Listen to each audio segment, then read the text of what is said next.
think it's something that's drilled into us to do a lot, but in reality it probably doesn't happen enough. At an international level, I feel like it is quite talked about within teams because we come from all different clubs, different teams, we're coming together and it's important to get on the same page. Whereas I think quite often in club teams and centre teams, when you're playing with the same people all the time, which can happen quite often, you end up just finding a rhythm and you're on the same page naturally. So you don't probably have those conversations all the time, and there is value in having those conversations, I think. So yeah, it could be implemented a little bit more in the game, but yeah. I think that there's just a lot of variables that happen, and I think that this is why it's not fully followed. I mean, what does game plan mean to everybody? And, you know, I can be a bit of a devil's advocate here and say, if I had a coach come up to me, I was just put in a brand new team and they said, right, what's your game plan? I'd be like, well, I can share my own personal goals because we don't really know our team game plan because we don't really know each other's strengths and weaknesses yet. And I think as the game goes on, what you can do is at least break the game down into segments and analyse how you've gone in those segments and then what do you need to do in the next one. And that's probably a good way to kind of break into the whole game plan with a new team.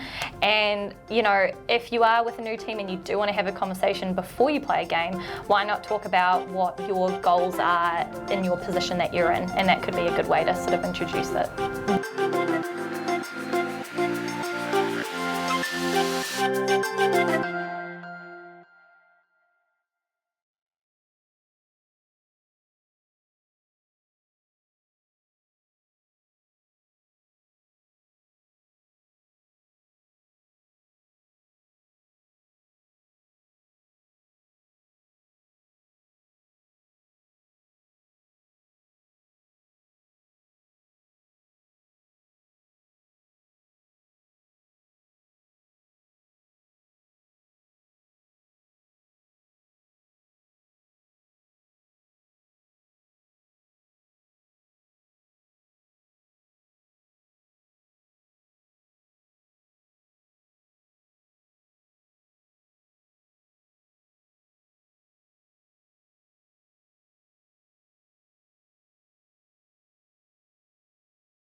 That's good. That's good.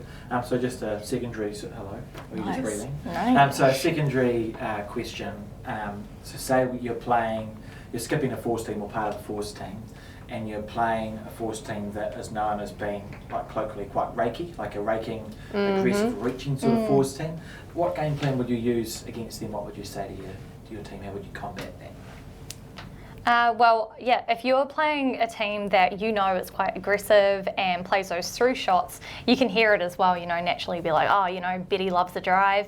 So you just know that, I mean, going back to your player roles, nobody wants to be short. So it's just that emphasis and that reminder to be behind. I wouldn't actually say that that's a game plan to be behind, because that is part of the game and that's how you should be playing a game. That's more of a intel into the type of player they are are and what shots you might expect to see, as opposed from, say, old Beryl, who doesn't drive, she only draws. So the aim of the game there could be to, say, you know, get to the centre line or to not leave her any wings. So analysing your players and knowing what their strengths are and where they play to does have benefit to play into a game discussion before you play and how you are going to, I guess, play to your strengths against them.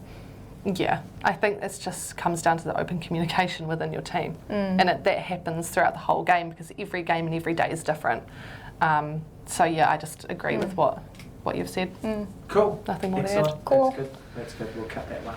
We won't cut that one. We'll cut that. Betty and Beryl. Yeah.